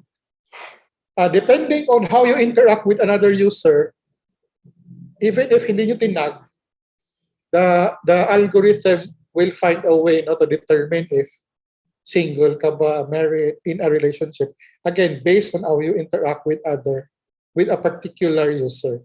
So titingnan nila, lagi kayo nag-message, lagi nagla-like, chances are this is in a relationship. So ano mangyayari? If Facebook determines you're in a relationship, lalabas yun sa ads mo. Something about relationships, di ba? So siguro flowers, pag malapit na Valentine's, or pag na-notice nyo, malapit na ang birthday ni girl, so lalabas sa ads ni guy, mga delivery for cakes, so may mga ganun na. So it infers relationship status based on how you interact. So it's a very, very nice system. I mentioned to some, if you see this, baka hindi na kayo mag-Facebook.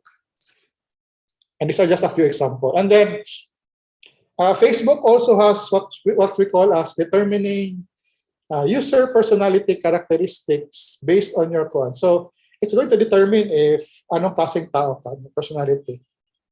Are you the type that gets angry? Are you the type that gets depressed?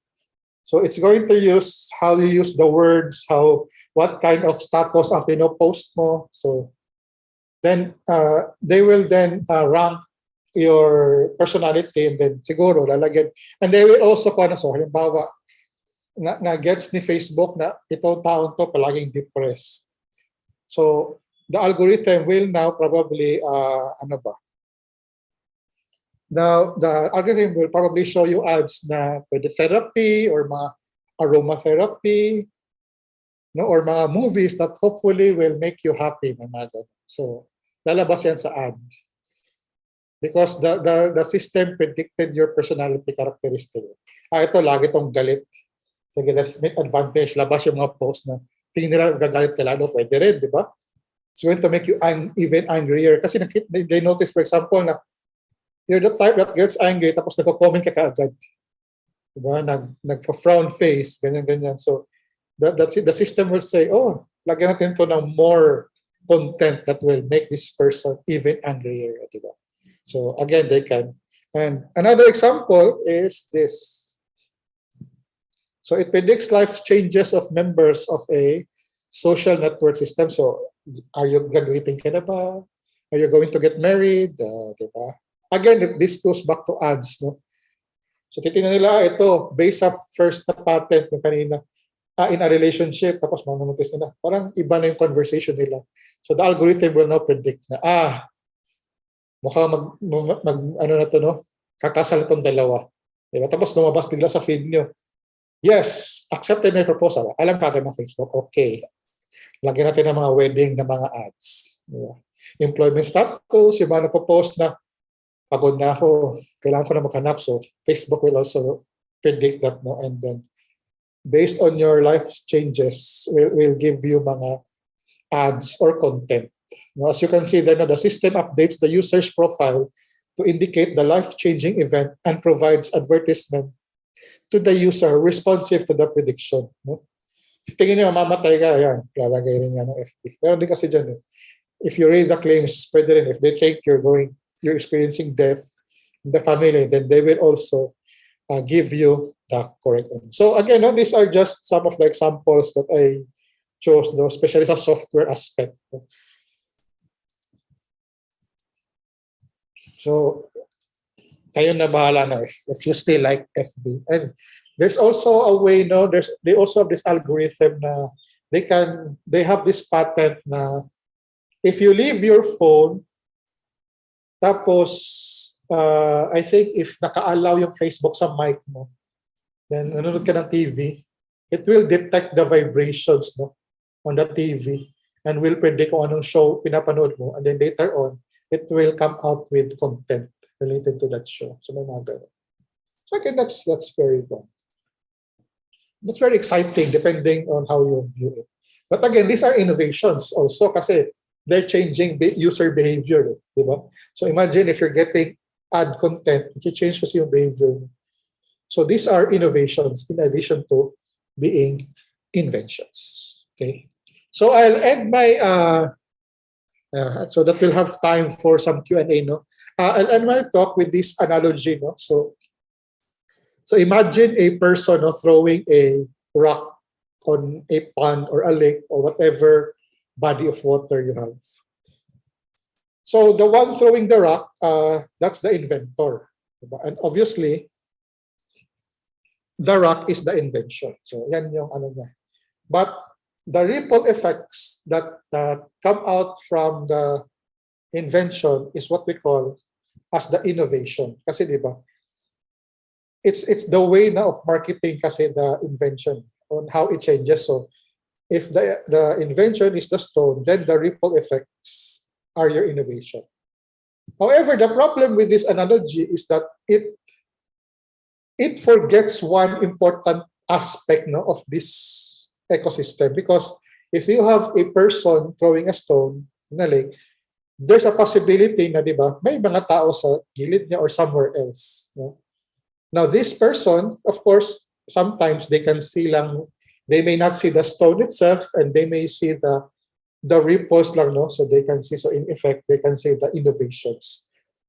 So these people that see those or that look out for those ripple effects are what we call as the entrepreneurs and the technopreneurs. So they're not necessarily the inventors, but they're the ones who know where this invention or innovation is going.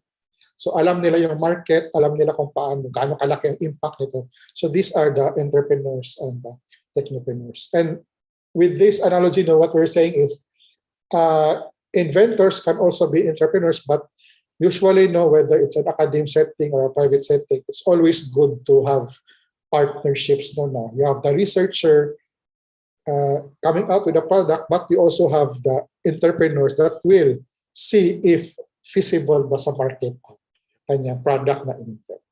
Okay. So with that, I end, and thank you for listening. And if you have questions later on, you can always email us at itsu.upcebu@up.edu.ph. Okay. Thank you, Jera. Thank you, Sir Jason. So I will let you rest for a while. And I would also want to ask our guests and our attendees today to join us for a photo opportunity before we start our forum. So I would like to ask those who can open their camera to open their camera and join us for a short photo op.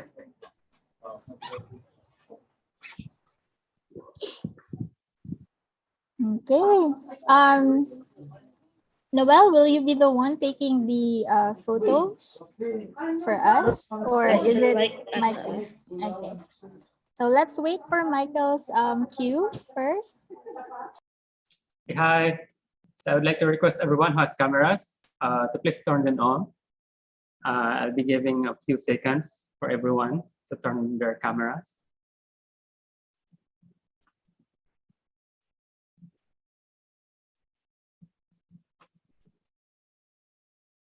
Okay, so yun na ba lahat ng may cameras?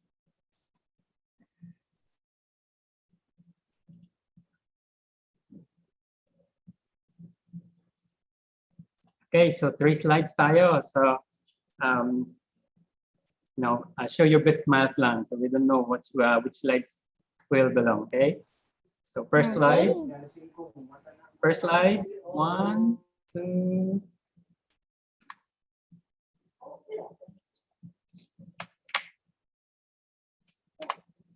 Thank you.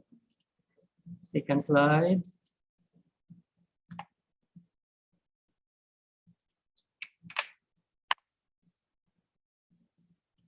And third slide. Thank you so much, everyone.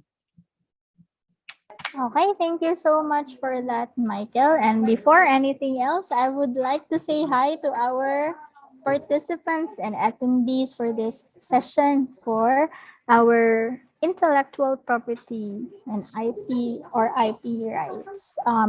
This is a 3-session certificate-based in completion, and having to complete the 3 sessions will give you a chance to get a course completion for this particular topic.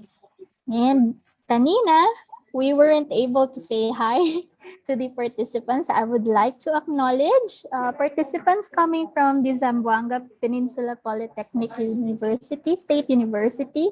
From Davao, we have a number of individuals from Mindanao this time, Michael and Noel. So Davao Oriental State University, and also from St. Columban College, as well as from those coming from Marikina in areas in Luzon and Cebu as well. So I do hope you were able to learn something new today. I was also reviewed of the same topics before. I have been with Sir Jason in his first run of these topics way back in 2021. So without further ado, I think it's time for us to ask some questions. I want you to put in your questions in the chat box if you have any. We will try as much as possible to answer those questions and address those for Sir Jason. So let's just wait if there are any questions.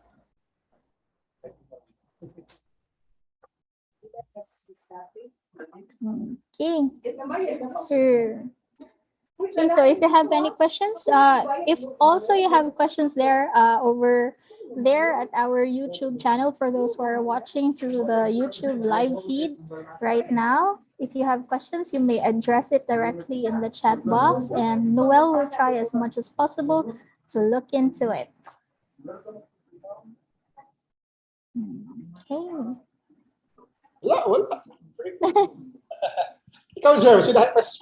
I have a question, sir. Actually, I have a question, and this is on the patent originality, because you already said before that the patent is localized or based on the country where it was patented or the invention was patented.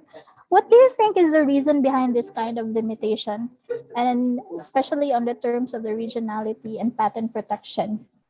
Bakit may localization siya na?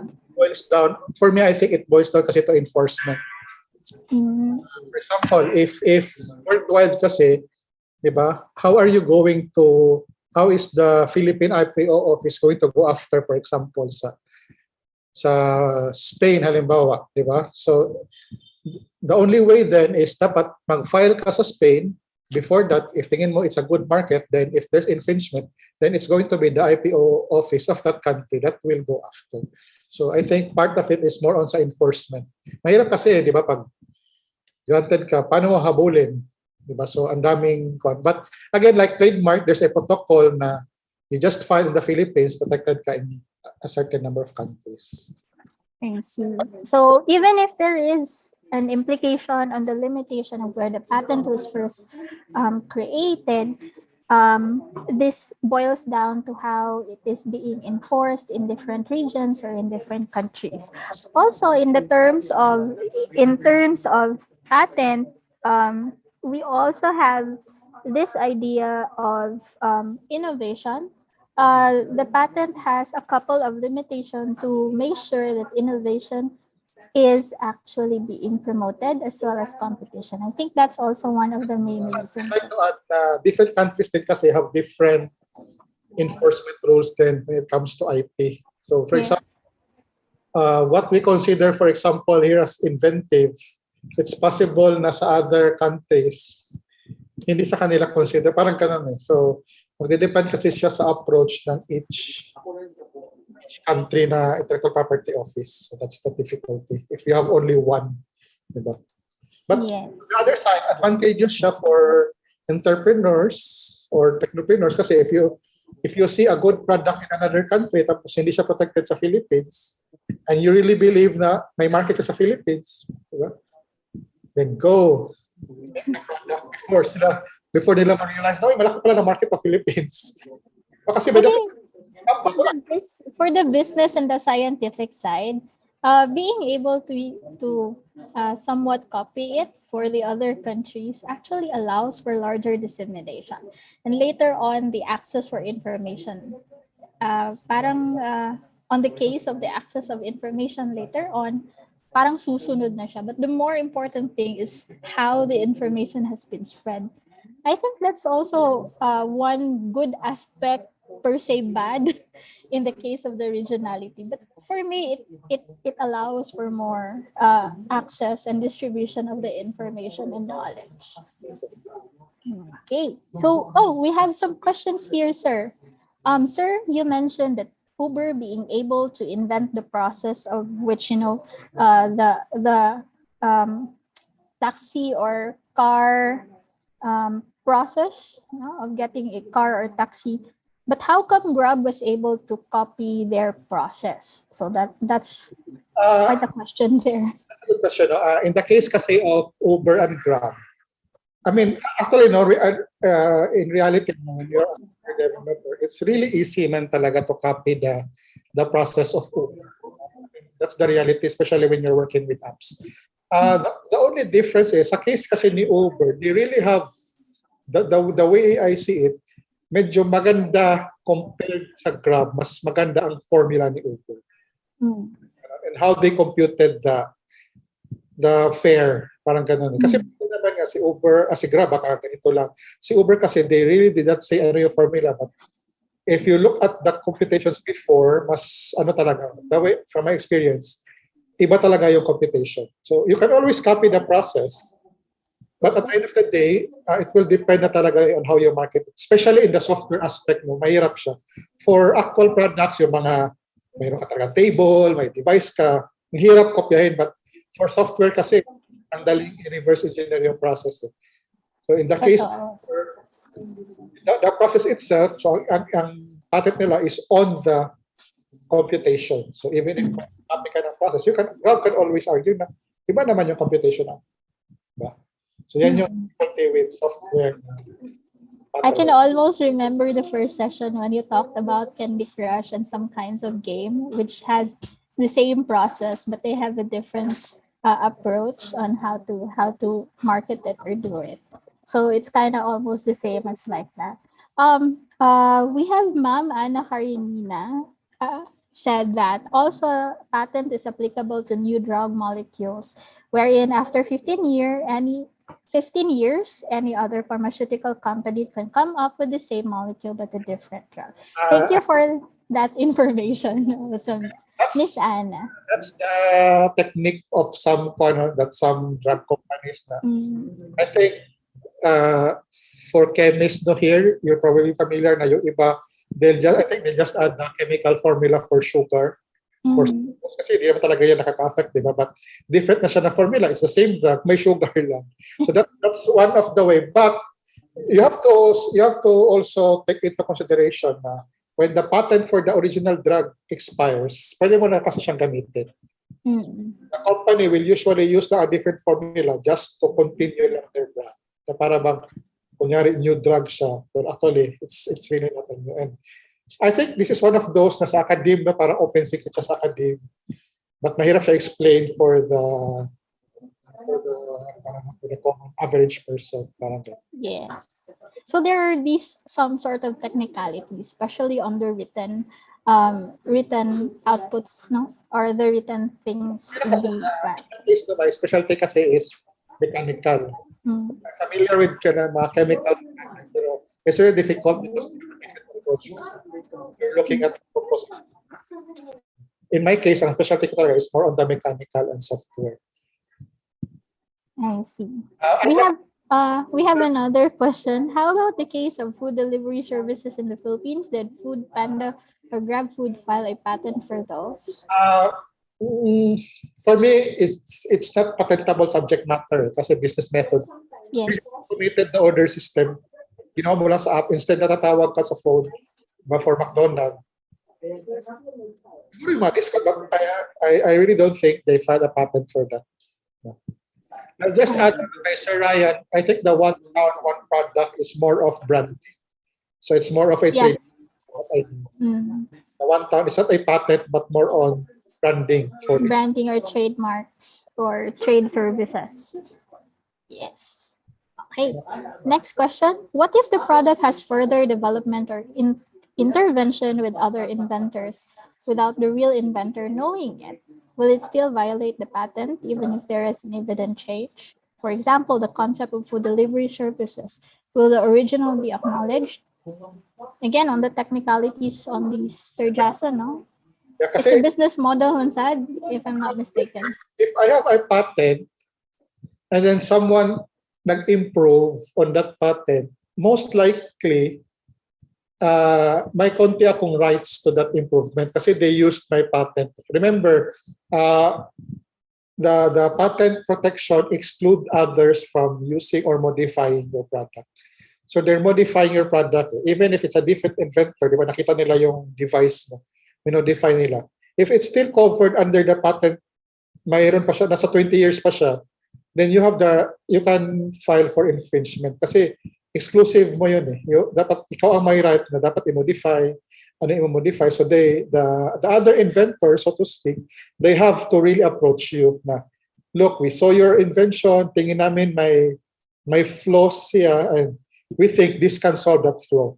So then you will have discussions. No? But if they just automatically gagawa lang sila ng improvement tapos ibebenta nila, you can go for infringement kasi the protection is still yours. Diba? So 20 years yan, exclusive. You have the right to use, modify, etc. Yan yung ano. So the bottom line is, if you wanted to protect yourself, always make sure that you register your patents. Okay. Due diligence. Again, we went back to that concept again. Due diligence. You're still on the process. The fact na nag-file ka na, the protection starts even if, di ba, nag-debate pa kayo sa IPO office if it's inventive, but the fact na nag-file ka, let's say last year, nag-start na yung protection. Exactly. So, if nag-debate pa kayo na hindi nga, this is novel, sabi na hindi, no novel, wala na, the protection is there. Until such time, sasabihin na IPO field na this is not patentable, no more protection. So until that happens, the protection is there. And that's the beauty of the patent system. Yes, ano talaga siya, expensive talaga siya. And that's why it's 20 years. Kasi it's assuming na you get 20 years, hopefully, nabawi mo. So my return of investment. So parang. That's why, di ba, if you look at the medicine field, the medical field, that's why we have generic drugs. Kasi expire na yung original patent. And the only difference is, hindi lang talaga as potent ang generic. Diba? Yan lang yung parang difference. Kasi nga, may ibang parts of formula na siguro tinago ng pharma na hindi talaga nila ni-reveal, diba? So part lang. So that's why sometimes ang generic drugs is not really that potent. May mga ganun na issue. No? And then similar to other products, for those na lumaki sa mga batang 90s, halimbawa, diba? If you remember, mga late 90s, early 2000, diba? Parang, if you recall, puro lang Gatorade na nakikita mo.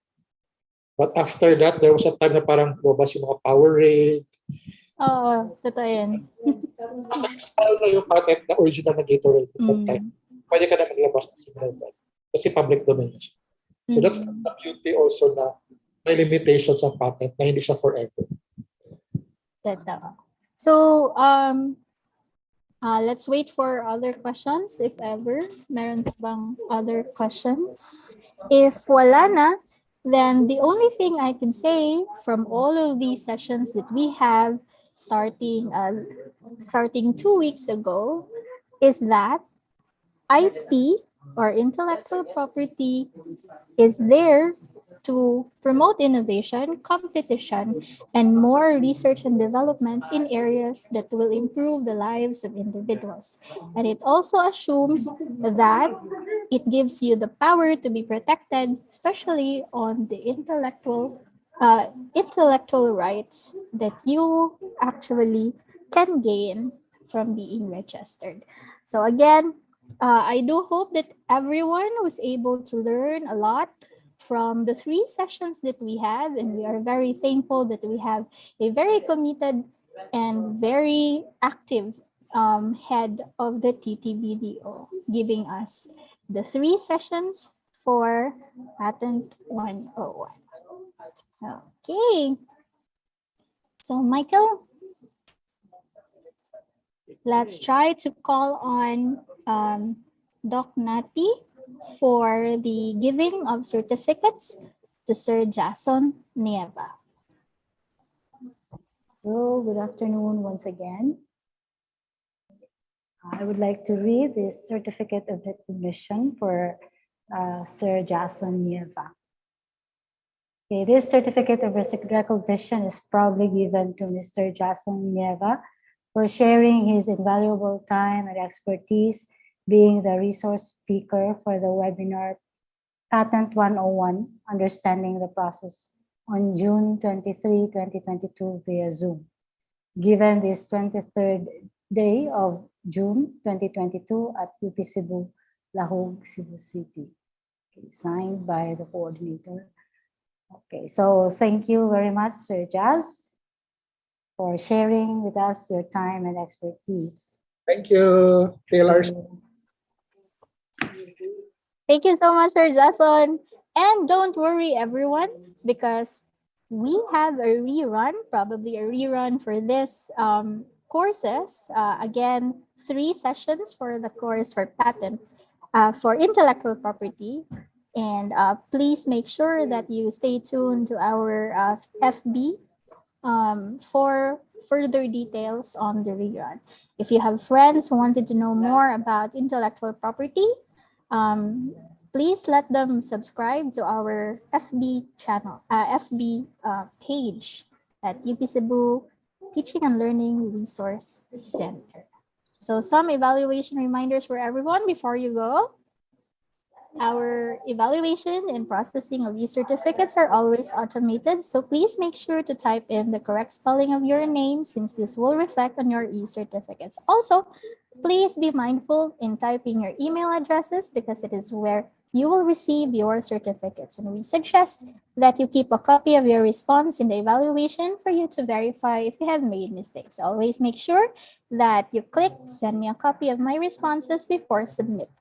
Normally, it takes less than 3 minutes after submitting to receive your certificate. And should you not be able to receive it today by 5 p.m., just send a reply message with your concerns to the confirmation email that we sent at msgalorio@up.edu.ph, and we will manually send the certificates on the next working day. Right now, Noel and Michael are now sending off to you the link for our evaluation. There will be 2 links. One is for the certificate of completion, and the other one is for your certificate of attendance and participation for today's session. I do repeat, we have 2 links. One is for the certificate of completion for the whole course, and the second one is for your certificate of attendance or participation for this session alone. Remember that the evaluation link is open for only 10 minutes. Make sure that you click on the 2 links. Thank you so much. Okay.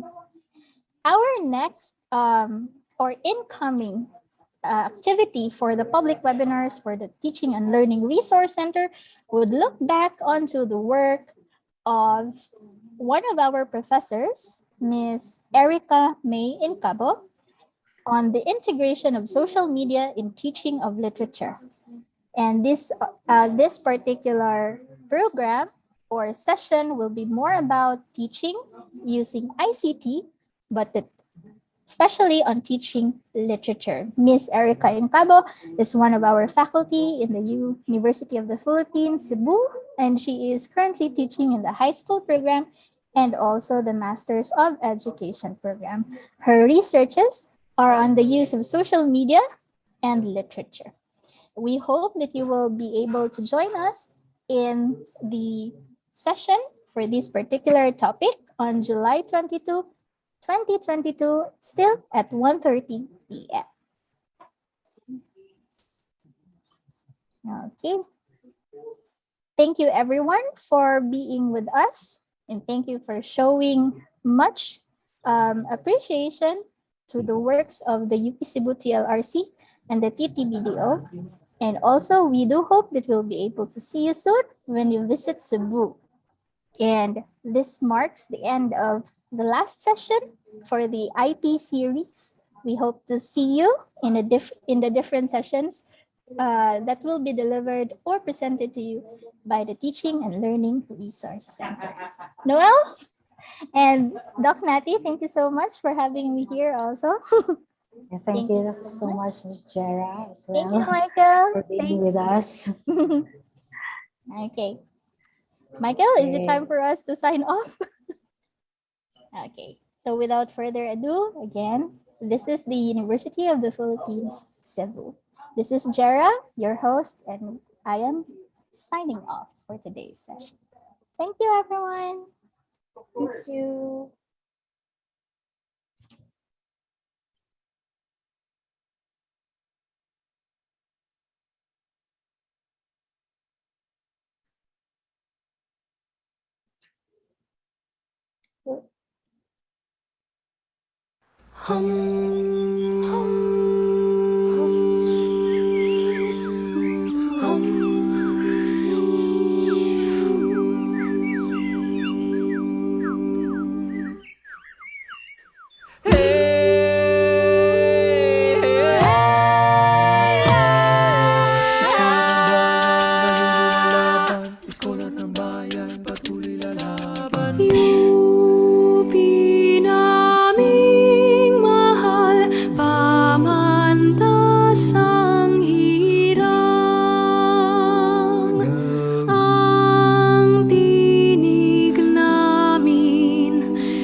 Gisag magpakailanman.